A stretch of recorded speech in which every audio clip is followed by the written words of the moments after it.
الحمد للہ رب العالمین، الصلاۃ والسلام علی رسولہ الکریم وعلی آلہ واصحابہ اجمعین، اما بعد فاعوذ باللہ من الشیطان الرجیم، بسم اللہ الرحمن الرحیم۔ ہم اپنی اس بابرکت محفل کا باقاعدہ آغاز اللہ کے بابرکت نام سے کرتے ہیں۔ قرآن کی تلاوت سے محفل سنور گئی، رحمت خداوندی سے ہر ایک صنف نکھر گئی۔ میں تلاوت کلام پاک کے لیے درخواست کروں گا خرم علی سے کہ وہ آئیں اور تلاوت کلام پاک سے ہمارے دلوں کو منور کریں۔ برادر خرم علی۔ اعوذ باللہ من الشیطان الرجیم، بسم اللہ الرحمن الرحیم۔ تبارک الذی بیدہ الملک وهو علی کل شیء قدیر،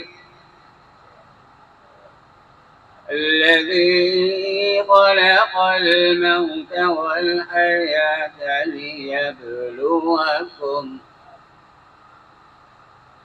ليبلوكم أيكم أحسن عملا، وهو العزيز الغفور، الذي خلق 7 سماوات طباقا،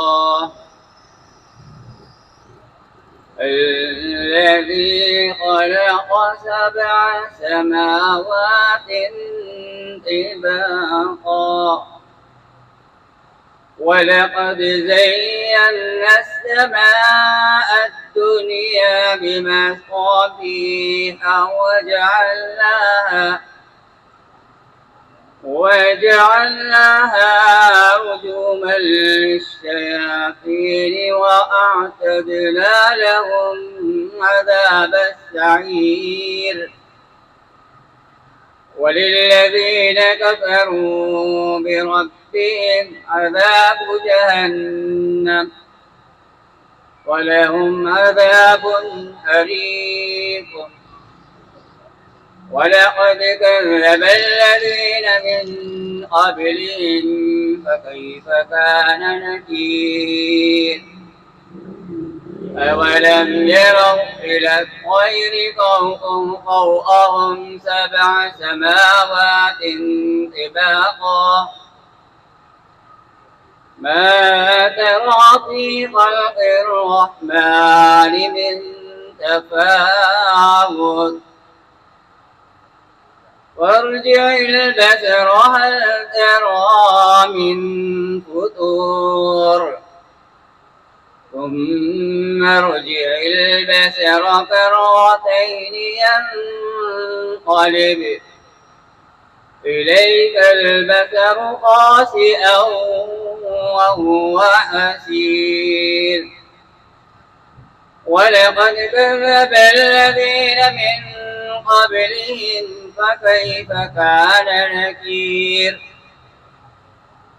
أولم يروا إلى الطير فوقهم صافات ويقبضن ما يمسكهن إلا الرحمن، إنه بكل شيء بصير، أمن هذا الذي خلق السماوات والأرض، وقالوا لو كنا نسمع أو نعقل ما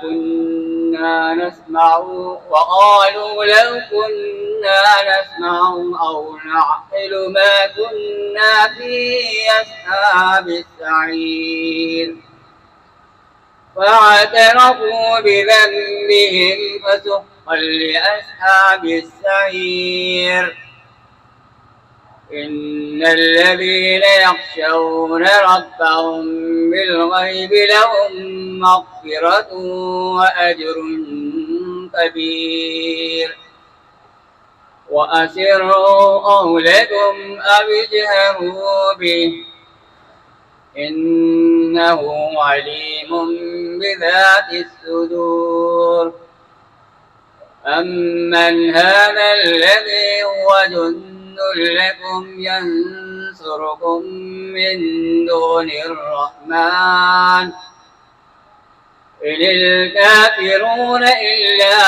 في غرور أمن هذا الذي يرزقكم إن أمسك رزقه بل لجوا في عتو ونفور صدق الله العظيم.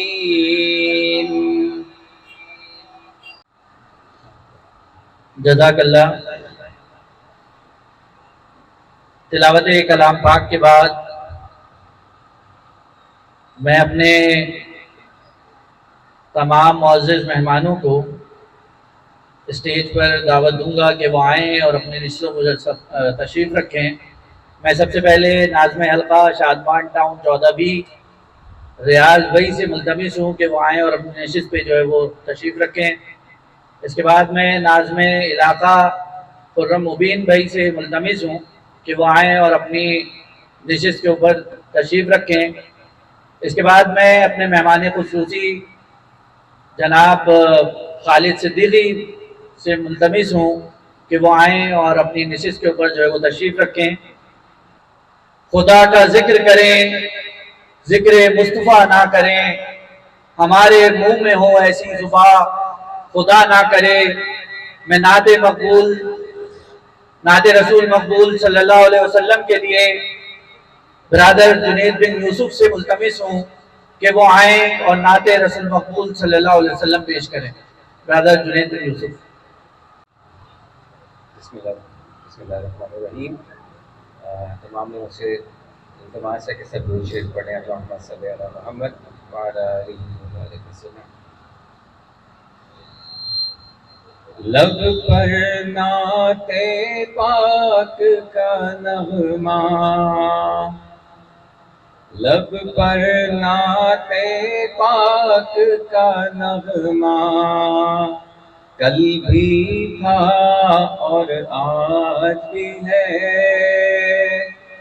لب پر نعت پاک کا نغمہ کل بھی ہے. فکر نہیں ہے ہم کو کچھ کا جذبہ، کل بھی تھا اور آج بھی ہے. لب پر نعت پاک کا نغمہ کل بھی تھا اور آج بھی ہے. میرے نبی سے میرا رشتہ کل بھی تھا اور آج بھی ہے. جزاک اللہ. سبحان اللہ. یہ تھے جنید بن یوسف جو نعت رسول مقبول صلی اللہ علیہ وسلم کا ہدیہ پیش کر رہے تھے. میں نائبین علاقہ جماعت اسلامی شادمان ٹاؤن فاروق اعظم برادر سلمان الہدیٰ صدیقی اور جنید احمد سے گزارش کروں گا کہ وہ آئیں اور اسٹیج پہ اپنی نشست پہ تشریف رکھیں. محرم الحرام کا مہینے کا آغاز ہوتے ہی تمام عالم اسلام کے اندر اور مسلمانوں کے معاشرے کے اندر جہاں شہادت حضرت عمر فاروق رضی اللہ تعالیٰ عنہ کا تذکرہ شروع ہوتا ہے، وہیں پہ حضرت امام علی مقام کی شہادت کا تذکرہ بھی، ان کا نوحہ بھی، ان کی شہادت کا غم بھی اور ان کی شہادت کے جو مقاصد ہیں ان کا تذکرہ بھی ہمارے معاشروں کے اندر زبان زد عام ہوتا ہے، لیکن ہمارے معاشرے کے اندر سے شہادت امام حسین رضی اللہ تعالیٰ عنہ کے جو اصل مقصد ہے، جس مقصد کے لیے امام حسین رضی اللہ تعالیٰ عنہ نے اپنی شہادت پیش کی تھی، اس مقصد کو جو ہے فراموش کر دیا جاتا ہے۔ آج ہم اسی مقصد کو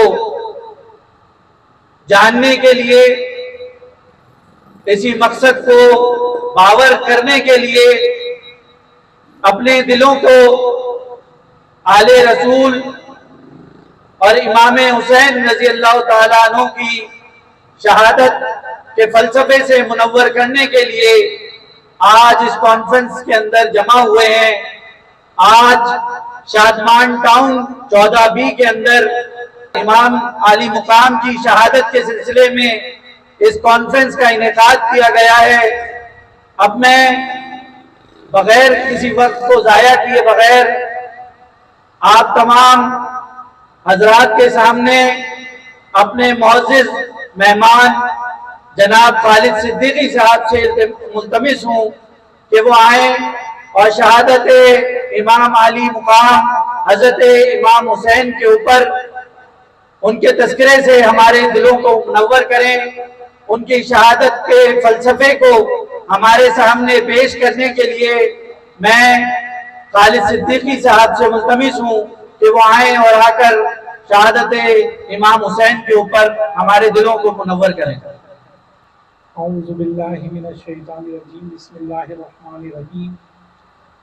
ان اللہ اشتری من المؤمنین انفسهم واموالهم بان لهم الجنہ یقاتلون فی سبیل اللہ فیقتلون ویقتلون، صدق اللہ العظیم۔ رب اشرح لی صدری ویسر لی امری واحلل عقدۃ من لسانی یفقهوا قولی۔ اللہم صلی علی محمد وعلی آل محمد کما صلیت علی ابراہیم وعلی آل ابراہیم انک حمید مجید۔ اللہم بارک علی محمد وعلی آل محمد کما بارکت علی ابراہیم وعلی آل ابراہیم انک حمید مجید۔ محترم خرم بھائی، ناظم علاقہ اور ان کے نائبین، محترم ریاض بھائی ناظم حلقہ اور عزیز دوستوں اور ساتھیوں، السلام علیکم ورحمۃ اللہ وبرکاتہ۔ میں جماعت اسلامی کے ذمہ داران کو مبارکباد پیش کرتا ہوں کہ انہوں نے اس ماہ مبارک کی نسبت سے حضرت امام حسین رضی اللہ تعالیٰ عنہ کی شہادت کے عنوان پر آج یہ سرگرمی کی ہے، یہ محفل سجائی ہے، جس کے اندر طلب اس بات کی ہے کہ در حقیقت اس عظیم مقصد کو ہم سمجھ سکیں، اس شہادت کو سمجھ سکیں ہم جو حضرت امام حسین رضی اللہ تعالیٰ عنہ نے دی ہے۔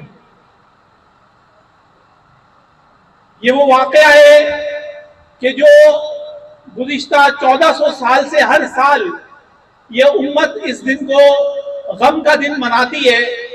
ابن خلدون لکھتے ہیں کہ اگر کوئی واقعہ بار بار ہر سال بیان کیا جائے تو پھر وہ قصہ گوئی کے اندر شامل ہونے لگ جاتا ہے، اس میں بہت ساری چیزوں کا ملاپ ہو جاتا ہے اور اصل واقعے کو صرف نظر کر کے قصے اور کہانیوں میں تبدیل کر دیا جاتا ہے۔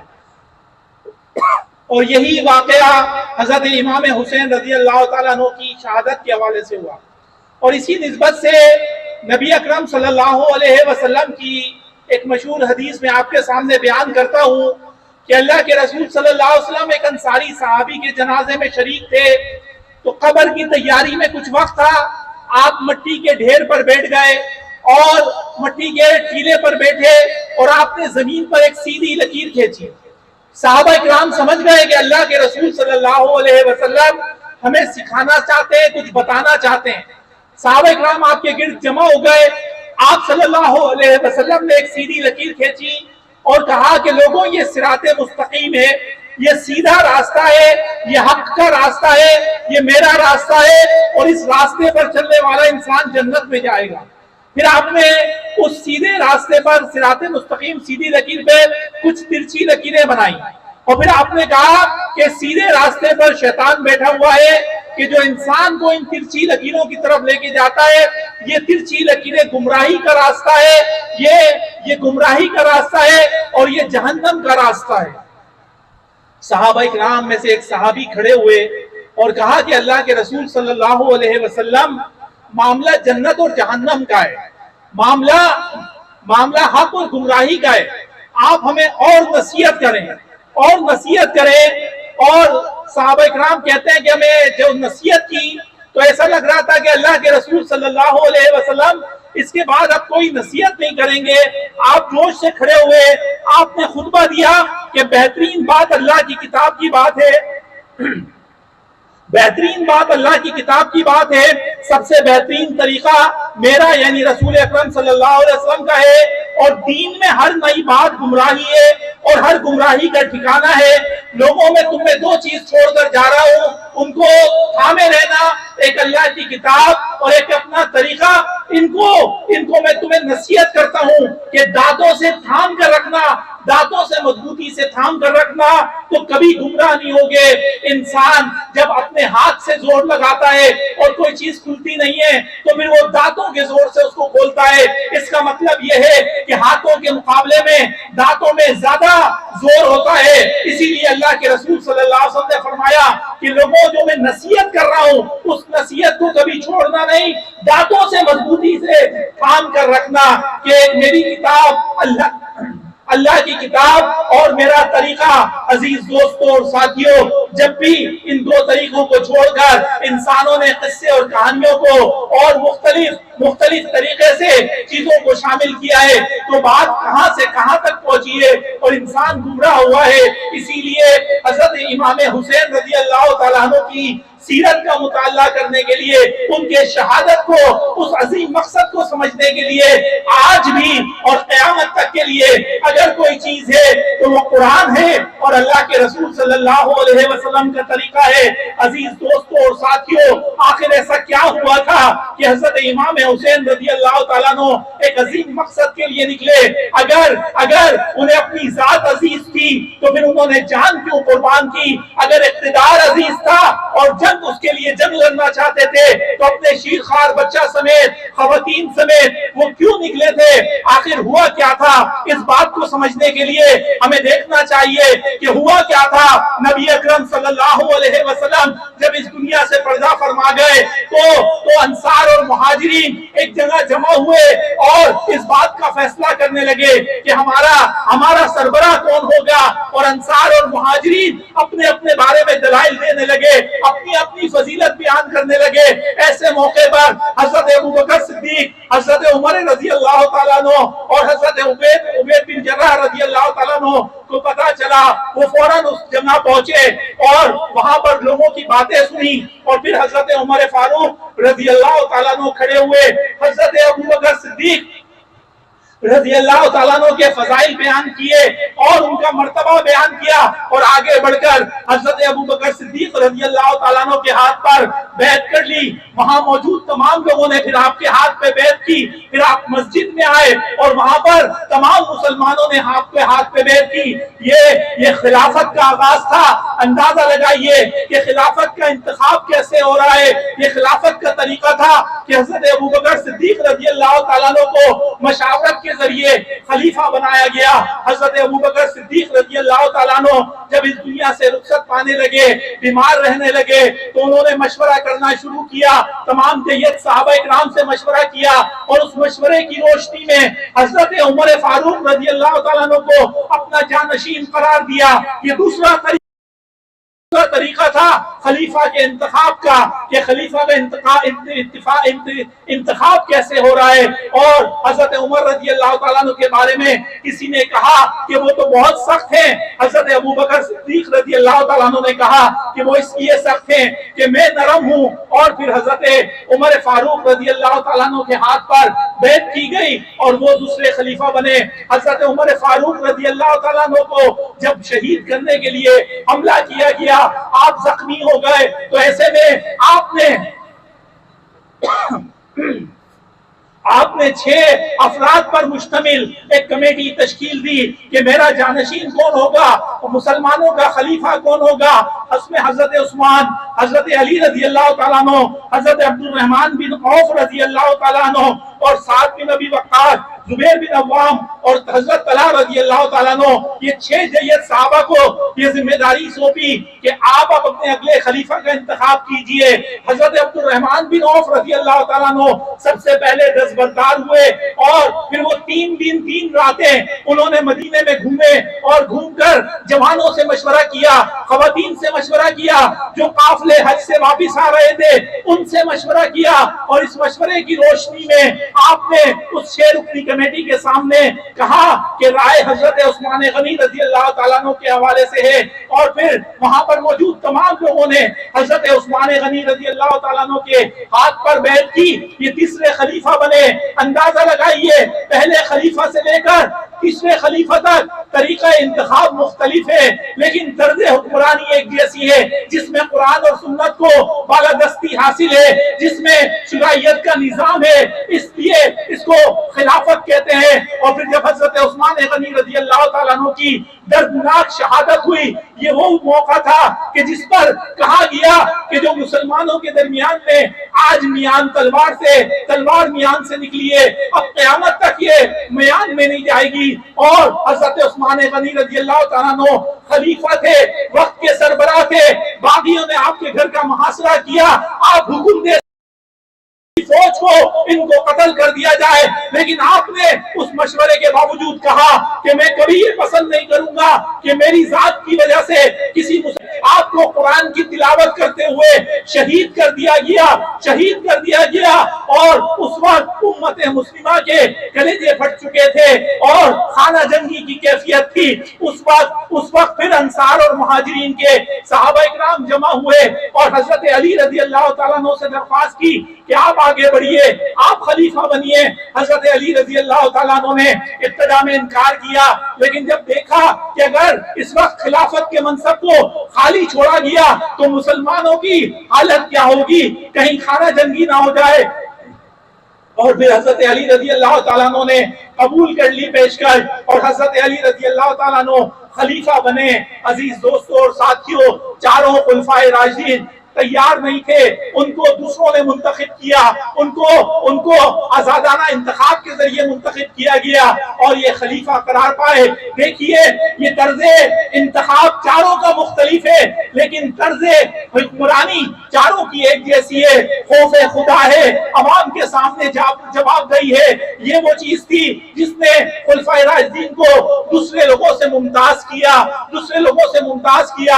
آج ہم یہ کہتے ہیں کہ خلافت آنی چاہیے، آج ہم جمہوریت کے خلاف کہتے ہیں کہ یہ مغربی طریقہ کار ہے، یقیناً یہ مغربی طریقہ کار ہے، ہم بھی یہ جانتے ہیں، لیکن آج کے دور کے اندر بھی اگر اس طرح سے بھی کوئی ایسی حکومت آ جائے جو قرآن اور سنت کی بالادستی چاہتی ہو، جو اللہ کی کبریائی بلند کرنا چاہتی ہو، جو پارلیمنٹ کے اندر قرآن کے مطابق فیصلہ کرنے چاہتی ہو، تو خلیفہ کے انتخاب کا طریقہ کوئی ایک نہیں تھا، لیکن طرز حکمرانی ایک تھی۔ اس لیے ہم یہ کہتے ہیں کہ خلیفہ کا انتخاب کا کوئی طریقہ جو ہے وہ طے شدہ نہیں ہے، لیکن اصل چیز جو طے ہے وہ طرز حکمرانی ہے، اسی کو خلافت کہتے ہیں۔ حضرت علی کی شہادت کے بعد حضرت حسن رضی اللہ تعالیٰ عنہ کو خلیفہ بنایا گیا، لیکن حضرت امیر معاویہ رضی اللہ تعالیٰ عنہ جو دمشق میں تھے اور بنو امیہ کافی شہروں پر اور کافی قبائل میں مضبوط تھے،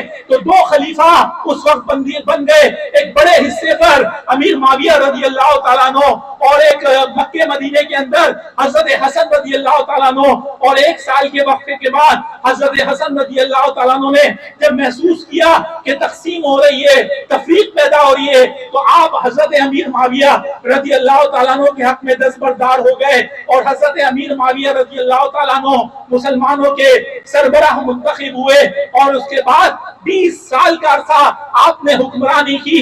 وہ دور تھا جس میں کوئی خانہ خانہ جنگی نہیں تھی، کوئی نظم و ضبط کی خلاف ورزی نہیں تھی، ایک اچھے طریقے سے آپ مدبر تھے، تدبر آپ کے اندر موجود تھا، آپ نے مسلمانوں کو یکجا کر کے رکھا ہوا تھا۔ اور حضرت امیر معاویہ رضی اللہ تعالیٰ عنہ کاتب وحی تھے، برادر نسبتی تھے نبی اکرم صلی اللہ علیہ وسلم کے، آپ کی بہن نبی اکرم صلی اللہ علیہ وسلم تھی، اور آپ کے اس مرتبے کا ہمیں خیال رکھنا چاہیے۔ حضرت امیر معاویہ رضی اللہ تعالیٰ عنہ کا 20 سال کا دور مسلمانوں کے لیے بڑا سنہری دور تھا، لیکن جب آپ کا بھی آخری وقت آیا تو اس وقت بہت سارے نبی اکرم صلی اللہ علیہ وسلم کے ساتھی اس دنیا سے رخصت ہو چکے تھے، قبائلی تعصب نے جنم لے لیا تھا، اور خدشہ تھا کہ حضرت امیر معاویہ رضی اللہ تعالیٰ عنہ اگر اپنے جانشین کا اعلان نہ کریں تو مسلمانوں کے اندر ایک انتشار پھیل سکتا ہے۔ اور پھر ان کو مشورہ دیا گیا کہ آپ اپنا ولی عہد بنا دیجئے، ولی عہد کا تقرر کر دیجئے۔ آپ نے پہلے انکار کیا، لیکن جب لوگوں نے اس پر اصرار کیا تو اس صورت میں پھر آپ نے اپنے بیٹے یزید کو وقت کا سربراہ بنایا، اپنا ولی عہد مقرر کیا۔ اس فیصلے پر تمام مسلمانوں نے اتفاق کیا، لیکن 5 لوگ تھے، 5 جید لوگ تھے جنہوں نے اس فیصلے کو ماننے سے انکار کر دیا۔ اس میں 3 عبداللہ تھے، عبداللہ بن بکر اور عبد الرحمن بن بکر، عبداللہ بن عمر، عبداللہ بن عباس، عبداللہ بن زبیر اور حضرت حسین رضی اللہ تعالیٰ عنہ۔ لیکن ان 5 نے خاموشی اختیار کی، مخالفت کی، لیکن خاموشی اختیار کی۔ اور جب امیر معاویہ رضی اللہ تعالیٰ عنہ کا وقت قریب آیا، آپ نے یزید کو بلایا اور کہا کہ دیکھو 4 لوگ، اس وقت حضرت عبد الرحمن بن بکر رضی اللہ تعالیٰ عنہ اس دنیا سے رخصت ہو چکے تھے، بقیہ 4 بچے تھے۔ انہوں نے نصیحت کی کہ دیکھو یہ 4 لوگ تمہارے ساتھ اختلاف کریں گے، تمہاری ولی عہدی کو، خلافت کو، حکومت کو تسلیم نہیں کریں گے، لیکن خبردار ان کے ساتھ زبردستی نہیں کرنا، خبردار ان کے ساتھ زبردستی نہیں کرنا۔ نصیحت کی تھی اور نصیحت پر عمل کرنے کو کہا تھا۔ اور حضرت امیر معاویہ رضی اللہ تعالیٰ عنہ اس دنیا سے رخصت ہوئے تو آپ کا بیٹا یزید ولی عہد بن گیا، یزید وقت کا حکمران بن گیا۔ اور یہ وہ موقع تھا جس میں حضرت امام حسین رضی اللہ تعالیٰ عنہ نے محسوس کیا کہ وہ خرابی پیدا ہو رہی ہے کہ جو بعد میں بادشاہی میں تبدیل ہو جائے گی۔ آپ نے دیکھا کہ خلافت کی پٹری اپنے اصل راستے سے ہٹ کر نیچے کی طرف جا رہی ہے۔ حضرت امام حسین رضی اللہ تعالیٰ عنہ جیسا صاحب بصیرت آدمی نے یہ محسوس کر لیا تھا کہ یہ جو خرابی پیدا ہوئی ہے یہ کس سمت میں جا رہی ہے۔ ان 4 میں سے دو نے خاموشی اختیار کی اور کہا کہ جو فیصلہ ہو گیا وہ ہو گیا، ہوا غلط ہے، لیکن اب اس کے علاوہ کوئی چارہ نہیں ہے۔ حضرت عبداللہ بن زبیر رضی اللہ تعالیٰ عنہ نے تجویز پیش کی کہ مکہ اور مدینے میں رہ کر اس فیصلے کی مخالفت کی جائے، اور حضرت امام حسین رضی اللہ تعالیٰ عنہ کو کوفے سے خطوط ملے۔ وہ کوفہ کون تھا؟ جو حضرت علی رضی اللہ تعالیٰ عنہ کا دارالخلافہ تھا، آپ کا اثر و رسوخ وہاں تھا۔ ان لوگوں نے خطوط لکھے کہ آپ ہمارے پاس آ جائیے اور ہم آپ کے ساتھ مل کر اس فیصلے کے خلاف جدوجہد کریں گے۔ حضرت امام حسین رضی اللہ تعالیٰ عنہ نے اس فیصلے کی، اس خطوط کی روشنی میں مکہ مدینے سے نکلنے کا فیصلہ کیا۔ یہ وہ تاریخی واقعات ہیں جو میں نے آپ کے سامنے پیش کیا۔ حضرت امام حسین رضی اللہ تعالیٰ عنہ نے کیا محسوس کیا تھا کہ ہو کیا رہا ہے، اور وہ کیا خرابی تھی جس کو آپ نے محسوس کیا، اور آپ اس خلافت کو بچانے کے لیے آپ اپنے جان کی بازی لگانے کے لیے تیار ہو گئے، عظیم قربانی دینے کے لیے تیار ہو گئے۔ سب سے پہلی چیز کیا تھی؟ سب سے پہلی چیز یہ تھی کہ ریاست کا مزاج، مقصد اور دستور کی تبدیلی ہو رہی تھی، دستور کی تبدیلی ہو رہی تھی۔ اگر نظام درست ہو اور اگر کوئی برا شخص اقتدار میں آ بھی جائے تو وہ زیادہ خرابی پیدا نہیں کرتا، لیکن شخص بھی برا ہو اور نظام بھی بدل رہا ہو، نظام بھی تبدیل ہو رہا ہو تو وہ جتنی خرابی پیدا کرتی ہے وہ آپ دیکھ رہے تھے اسی لیے حضرت امام حسین رضی اللہ تعالیٰ عنہ نے قیامت تک ایک مثال پیش کی کہ غیر اسلامی نظام کو اگر قبول کرو گے تو تم اس ظلم کے اندر شامل ہو جاؤ گے. ایک ایسے نظام میں زندہ رہنا کہ جو اللہ کے برخلاف ہو، قرآن اور سنت کے برخلاف ہو، ایک ایسے نظام میں زندہ رہنے سے بہتر ہے کہ اس نظام کو بدلنے کے لیے جان کی بازی لگا دی جائے، قربانی دے دی جائے. یہی بہتر عمل ہے. عزیز دوستوں اور ساتھیوں، اس پاکستان کو بھی ہم نے اسلام کے نام پہ حاصل کیا تھا. ہم نے اللہ سے وعدہ کیا تھا کہ اللہ میں ایک ایسی سرزمین دے کہ جہاں پر ہم تیری کتاب کے مطابق فیصلے کریں، تیرے رسول کے مطابق قانون سازی کریں. لیکن ہم نے اس وعدے کو صرف نظر کیا اور ہم نے ایک ایسی حکومتوں کو قبول کیا کہ جو اللہ کے احکامات کے برخلاف تھی. نتیجہ کیا ہوا؟ نتیجہ یہ ہوا ہماری معیشت پر IMF اور ورلڈ بینک آ کر بیٹھ گیا. اب آپ کے گھر میں جو آٹا آتا ہے اس کی قیمت کا تقرر وہ IMF اور ورلڈ بینک کرتا ہے. پیٹرول کی قیمت کتنی بڑھے گی، اس پر ٹیکس کتنا لگے گا، وہ آپ کو بتایا جاتا ہے. آپ کو جو قرضہ دیا جاتا ہے اس پر سود دیا جاتا ہے اور یہ سود آپ ادا کرتے ہیں. ایک ایسی حکومت کے اندر آپ موجود ہیں جس کا معاشی نظام پورا اسلام کے برخلاف ہے. تو آج پاکستان میں سارے وسائل ہونے کے باوجود، ہر موسم کی سبزی، ہر موسم کا پھل ہونے کے باوجود، دریا اور سمندر ہونے کے باوجود آج لوگ بھوک کی وجہ سے خودکشیاں کرتے ہیں. آج بھوک کی وجہ سے لوگ دریا میں چھلانگ لگا کر اپنے بچوں کے ساتھ خودکشیاں کر رہے ہیں. معاش کا مسئلہ نہیں ہے، معاشی نظام کا مسئلہ ہے. اسی طرح آپ نے ایک ایسی حکومت کو قبول کیا کہ جو لادینی ہے، تو نتیجتاً آپ کے معاشرے کے اندر بے حیائی پھیلنے لگی. آپ کے نوجوان آپ کے قابو میں نہیں رہے. وہ ہے تو نوجوان آپ کے ساتھ رہتے ہیں، آپ ان کو کھلاتے اور پلاتے ہیں، آپ ان کی تربیت کرتے ہیں، لیکن ان کے دماغ آج آپ کے پاس نہیں ہے. وہ سوچتے وہ ہیں جو مغرب سجوانا چاہتا ہے، جو آپ کے اوپر مسلط ہے وہ اس کی باتیں کرتے ہیں. اسی لیے پچھلے سال 8 لاکھ لوگ اس پاکستان سے ہجرت کر کے، آپ کا وہ نوجوان پاکستان سے مایوس ہو کر پاکستان چھوڑ کے چلا گیا. آپ غیر اسلامی نظام کو قبول کریں گے، آپ اسی سے کمٹمنٹ کریں گے، اسی میں دنیا تلاش کریں گے، اسی کی خدمت کریں گے اور آپ سمجھے اللہ خوش ہو جائے، آپ سمجھے اللہ کی رحمتیں برسے.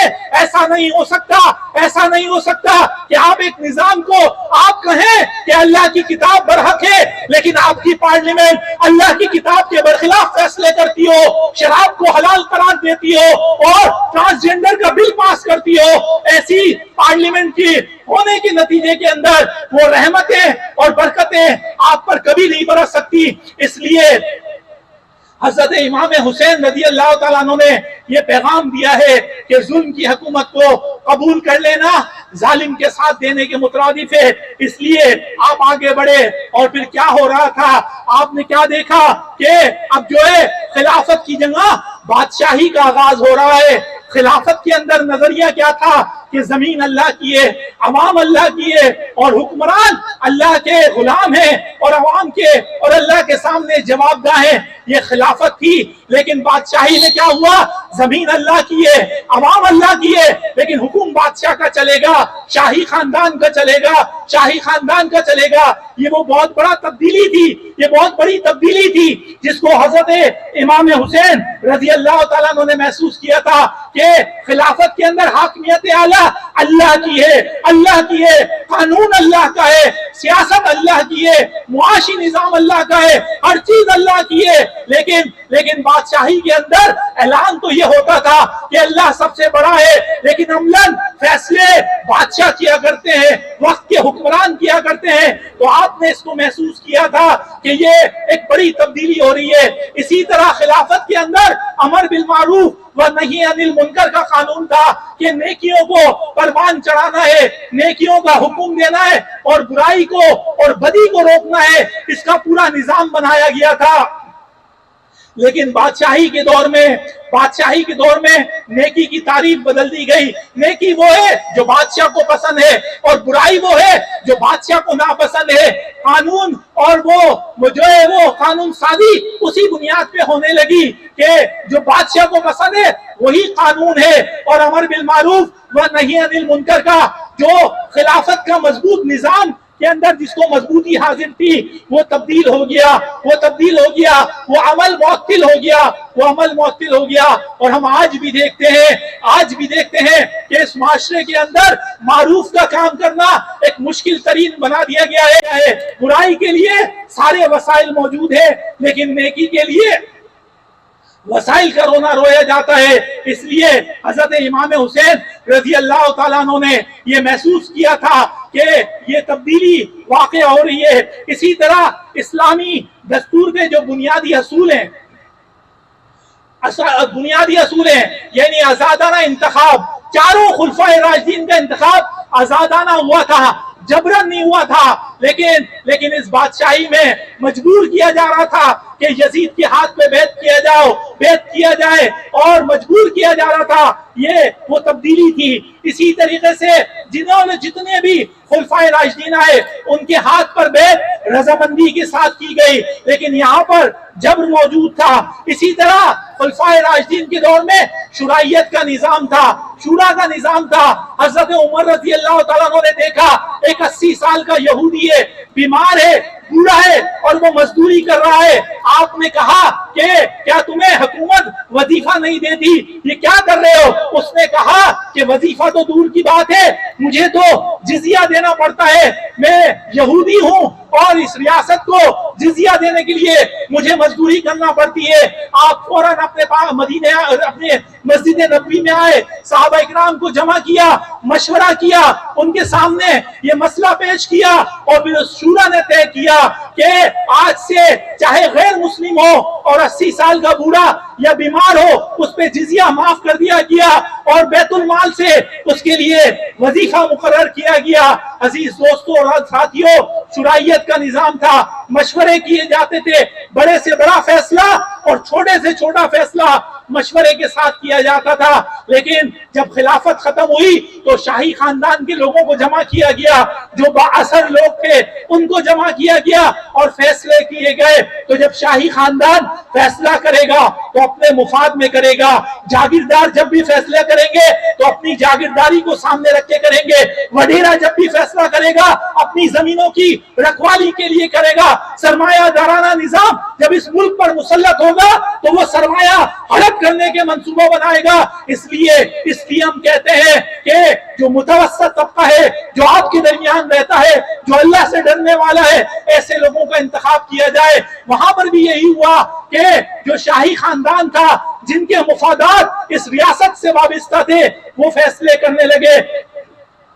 حضرت امام حسین رضی اللہ تعالیٰ عنہ نے اس بات کو محسوس کیا. اسی طرح خلافت کے اندر اظہار آزادی تھی کہ اپنا اظہار رائے کی آزادی تھی کہ آپ کوئی بھی آپ کی جو رائے ہے وہ اس کا اظہار کر دیں، اس پہ کوئی باس پرس نہیں تھی، اس پہ کوئی پکڑ نہیں تھی. اسی لیے تو کہ جو بھی رائے پیش ہوتی تھی آپ لوگ سامنے رکھ دیا جاتا تھا. حضرت عمر رضی اللہ تعالیٰ عنہ ایک دفعہ خطبہ دینے کھڑے ہوئے.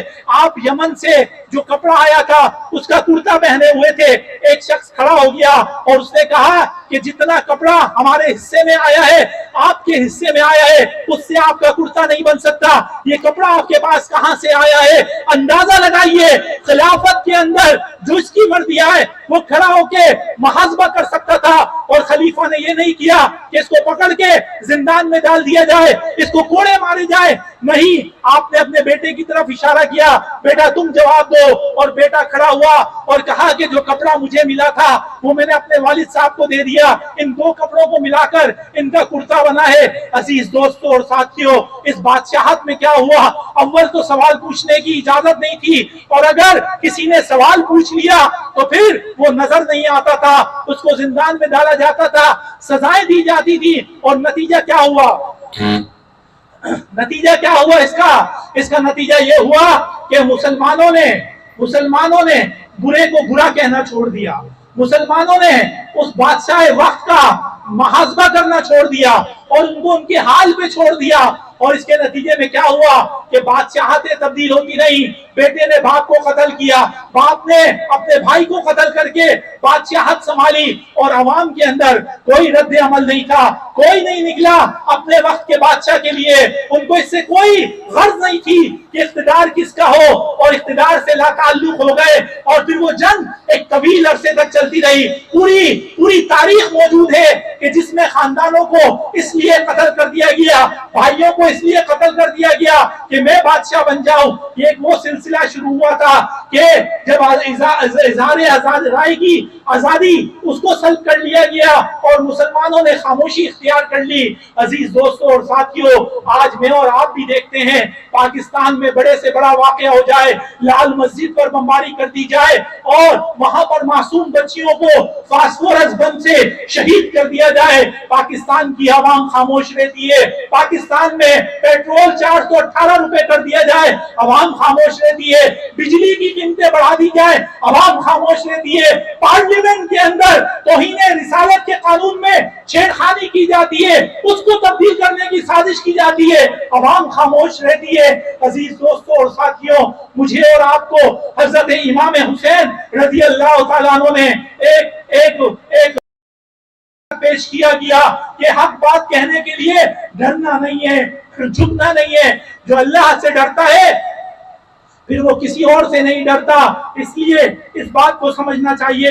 اسی طریقے سے اس وقت خلافت کے اندر بیت المال اللہ کی امانت ہوتی تھی، عوام کی امانت ہوتی تھی، لوگ اس کو خرچ کرتے ہوئے احتیاط کرتے تھے۔ حضرت علی رضی اللہ تعالیٰ عنہ بیت المال میں بیٹھے ہیں، مال تقسیم کر رہے ہیں، چراغ جل رہا ہے، ایک شخص آیا اور اس نے کہا کہ مجھے آپ سے ذاتی کام ہے، میں ذاتی طور پہ کچھ باتیں کرنا چاہتا ہوں جس کا تعلق ریاست سے نہیں ہے، آپ کی ذات سے ہے۔ آپ نے اس کو بٹھالا، چراغ گل کر دیا۔ اس نے کہا اندھیرے میں بات کیسے ہوگی؟ کہا کہ اس میں جو تیل ہے وہ اس ریاست کا ہے، بیت المال کا ہے، تم چونکہ مجھ سے ذاتی طور پر ملنے آئے ہو اس لیے یہ چراغ نہیں جل سکتا۔ اتنا خوف خدا تھا، اتنا مال کی امانت کا خیال تھا۔ حضرت علی رضی اللہ تعالیٰ عنہ سوتے نہیں تھے جب تک کہ مال غنیمت لوگوں میں تقسیم نہ کر دیں۔ حضرت عمر رضی اللہ تعالیٰ عنہ کس طریقے سے وہ رعایا کے اندر گھومتے تھے اور کس طرح مدد کیا کرتے تھے، اور اپنے لیے اپنے بچوں کے لیے اضافی رقم کوئی نہیں وصول کرتے تھے۔ یہ تھا بیت المال کے ساتھ تعلق، یہ ہے خلافت۔ لیکن جب یہ تبدیل ہوئی تو پھر کیا ہوا؟ بیت المال کو شاہی خاندان نے اپنی جائیداد سمجھ لی، زمینوں کی زمینیں خرید لی، دولت مند ہوتے رہے، عوام غریب ہوتی رہی اور بادشاہت پھلتی پھولتی رہی، اور اس کے نتیجے کے اندر ظلم کی حکومت مضبوط ہوتی رہی۔ حضرت امام حسین رضی اللہ تعالیٰ عنہ نے یہ محسوس کر لیا تھا کہ یہ کس سمت میں جا رہی ہے کہ جب بیت المال کو اپنی ذاتی جائیداد تسلیم سمجھی جائے گی اور خاندان میں پیسہ تقسیم کیا جائے گا۔ اور تاریخ نے دیکھا کہ جب عمر بن عبدالعزیز رحمت اللہ علیہ خلیفہ بنے اور جب وہ منصب پر آئے تو انہوں نے اپنے خاندان سے دولت جمع کی تو دولت کی ڈھیر لگ گیا اور آپ نے بیت المال میں جمع کرایا کہ یہ عوام کی امانت ہے جس پر تم قابض ہو گئے تھے، اور ان کو بھی 2 سال میں زہر دے کر شہید کر دیا گیا۔ عزیز دوستوں اور ساتھیوں، حضرت امام حسین رضی اللہ تعالیٰ عنہ نے دیکھا اسی طریقے سے قانون کی خلافت کے اندر قانون کی حکومت تھی۔ ہم خلیفہ قانون کے سامنے پیش ہوتا تھا، کوئی تقسیم اور کوئی تفریق نہیں تھی کہ بادشاہوں کے لیے الگ قانون، عوام کے لیے الگ قانون۔ حضرت علی رضی اللہ تعالیٰ عنہ کے بارے میں مقدمہ پیش ہوا، آپ نے ثبوت کے طور پہ اپنے بیٹے کو پیش کیا، قاضی نے کہا کہ بیٹے کی ضمانت نہیں چلے گی۔ پھر آپ نے اپنے غلام کو پیش کیا، غلام نے گواہی دی، کہا کہ غلام کی گواہی بھی آپ کے حق میں قبول نہیں کی جا سکتی، اور نتیجتاً وہ ذرہ جو ایک یہودی کے پاس موجود تھا جس کا دعویٰ حضرت علی رضی اللہ تعالیٰ عنہ نے کہا تھا